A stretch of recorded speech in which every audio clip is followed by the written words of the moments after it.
বাবু city, city বাবু, city মানে নগরী, আর বাবু তো বাবু, বাবু সিটি মানে বাবু নগরী। তাহলে মহিবুল্লাহ বাবু নগরী এর আরেকটা রূপ হচ্ছে বা তালিল বলা যায়, কারণ অনেকে তাকে এখন আর বাবু নগরী বলে না, বাবু সিটি বলে।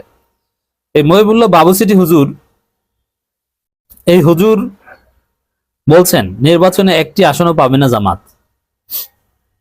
এখন আপনারা এই বাবু সিটি হুজুর সম্পর্কে একটা লাইন লিখে যান মন্তব্যে, যে আপনি কি বলবেন, তার মাথা ঠিক আছে?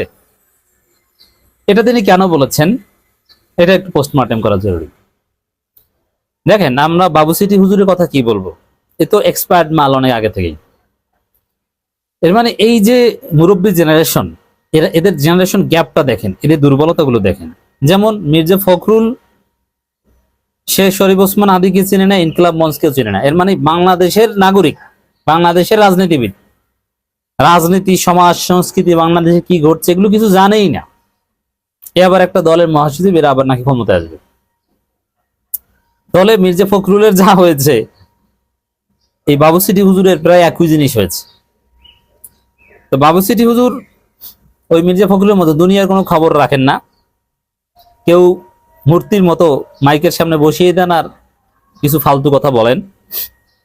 তো আমার কাছে যেটা মনে হয় যে তার মাধ্যমে যা বলানো হয় এটা বলেন, কিন্তু কিছু কিছু বিষয় আছে যে বলানো হয় না কিন্তু বলে ফেলেন। তার মধ্যে এটা হচ্ছে, যেমন জামাত একটি আসনও পাবে না, এটা কিন্তু যেমন বাবু সিটি হুজুরকে ব্যবহার করছে ভারত। রয়ের দালাল, ইনকিলাব পত্রিকার সম্পাদক বাহাউদ্দিনের মাধ্যমে বাবু সিটি হুজুর এবং আরো কিছু দেওবন্দ রিলেটেড হুজুর যারা রয়ের দালাল এবং হিন্দুত্ববাদের সাথে জড়িত, মোদির সাথে জড়িত, এই টাইপের কিছু ভারতের দালালদের মাধ্যমে বাবু সিটি হুজুর নিয়ন্ত্রিত হচ্ছেন। তিনি কি বলবেন, কোথায় যাবেন, এগুলো ঠিক করে দিচ্ছে তারা। বিশেষ করে বাহাউদ্দিন, মাওলানা মান্নানের ছেলে বাহাউদ্দিন। মাওলানা মান্নান ছিল ইয়াহিয়া খানের দালাল এবং আইয়ুব খানের দালাল। আইয়ুব খান মূলত আবিষ্কার করেছিল তার আরো জন্ম নিয়ন্ত্রণের পক্ষে ফতোয়া দেওয়ার জন্য কিনে নিয়েছিল এই মাওলানা মান্নানকে। শর্ষিনাপন্থী ছিল এবং হুজুরদের, মাদ্রাসা শিক্ষকদের একটা সংগঠনের নেতা ছিল। এইভাবে মাওলানা মান্নানের উত্থান। পরে এরশাদ ব্যবহার করেছে। মাওলানা মান্নানের ছেলে হাসিনার খুব খাস লোক ছিল, এখন বিএনপির খুব খাস লোক। এর অর্থ হচ্ছে ভারতের দালাল। এই মাওলানা মান্নানের ছেলে ইনকিলাব পত্রিকার সম্পাদক বাহাউদ্দিন নাসিম এই বাবু সিটি হুজুরকে নিয়ন্ত্রণ করছে। এরা সব ঠিক করে দিচ্ছেন, কিন্তু জামাত একটা আসনও পাবে না এই কথা বাহাউদ্দিন নাসিম বা বলতে বলে নাই। জামাত কতটা সিট পাবে এটা ভারতও জানে।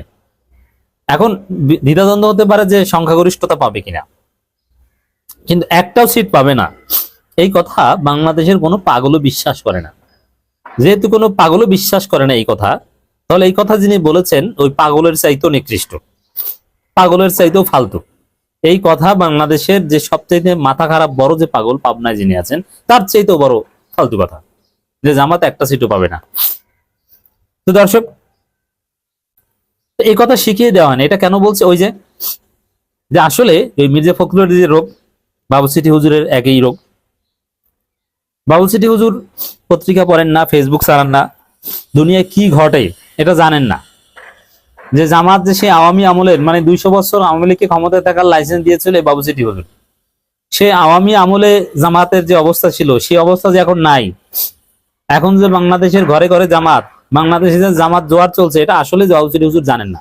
জানার মতো ব্রেইন নেই, জানার মতো যোগ্যতা নেই, এবং কিছুটা সক্রিয় হলে জানা যায় এটা, সে বিষয়ে তার আগ্রহ নেই। এটা হচ্ছে তার ব্যক্তিগত ব্যর্থতা। এটা ভারতের কোনো প্রজেক্ট না। জামাত একটা সিটও পাবে না এই কথা বলা, মানে মাথা কাজ করছে না। তো দর্শক, জামাত আসলে কয়টা সিট পাবে? বাবু সিটি হুজুরের বক্তব্যের জবাব হচ্ছে জামাত 160 থেকে 180 আসন পাবে আগামী নির্বাচনে।